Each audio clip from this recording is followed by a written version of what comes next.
হাওড়াঘাট আৰক্ষী নিৱেশৰ উদ্যোগত সোমবাৰে থানা প্ৰাংগণত আয়োজন কৰা হয় এক সজাগতা সভা।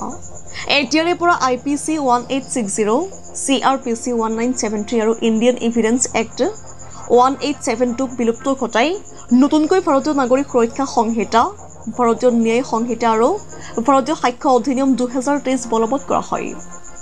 জনগণৰ মাজত সজাগতা সৃষ্টিৰ লক্ষ্যৰে হাওড়াঘাট থানাত আয়োজিত সভাত ভাৰপ্ৰাপ্ত বিষয়া নেত্ৰকমল শইকীয়া আৰু উত্তৰ বৰবিল উপ আৰক্ষী চকীৰ আৰক্ষী বিষয়া ৰাজলক্ষ্মী গগৈয়ে নতুনকৈ ৰূপায়িত আইনৰ ওপৰত বিস্তৃত ব্যাখ্যা আগবঢ়ায়।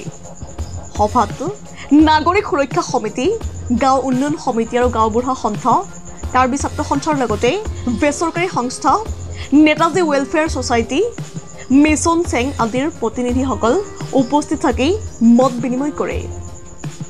উল্লেখ্য যে এই নতুন আইনে বিশেষকৈ শিশুৰ অধিকাৰ সুৰক্ষিত কৰাৰ লগতে নাৰী নিৰ্যাতন আৰু মব লিঞ্চিঙৰ দৰে ঘটনাৰ কঠোৰ হাতেৰে দমন কৰাৰ পোষকতা কৰে।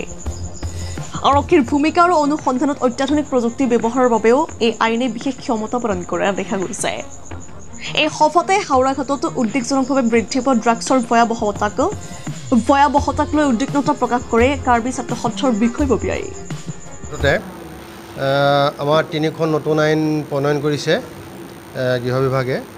সেইমতে আমাৰ আগতে আছিলে ভাৰতীয় দণ্ডবিধি আইন, ভাৰতীয় কাৰ্যবিধি আইন আৰু সাক্ষ্য আইন। তাৰ ঠাইত ভাৰতীয় ন্যায় সংহিতা আৰু ভাৰতীয় নাগৰিক সুৰক্ষা সংহিতা আৰু ভাৰতীয় সাক্ষ্য অধিনিয়ম। সেইমৰ্মে আমাৰ মাননীয় অসমৰ DGP ছাৰে প্ৰতি আৰক্ষী থানাতে জনসাধাৰণক লৈ পেলাই এখন সজাগতা সভা এই আইনকেইখনৰ বিষয়ে জনাবৰ বাবে কৰিছিলে। সেইমতে এইখিনি আমি কৰা হৈছে আৰু আজিৰ পৰা সেই নতুন আইন উপলব্ধ হ'ব। আমি সেইমতে আগুৱাই যাম। ধন্যবাদ।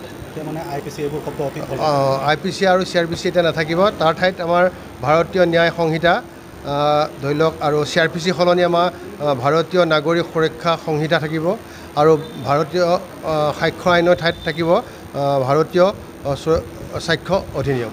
ধন্যবাদ।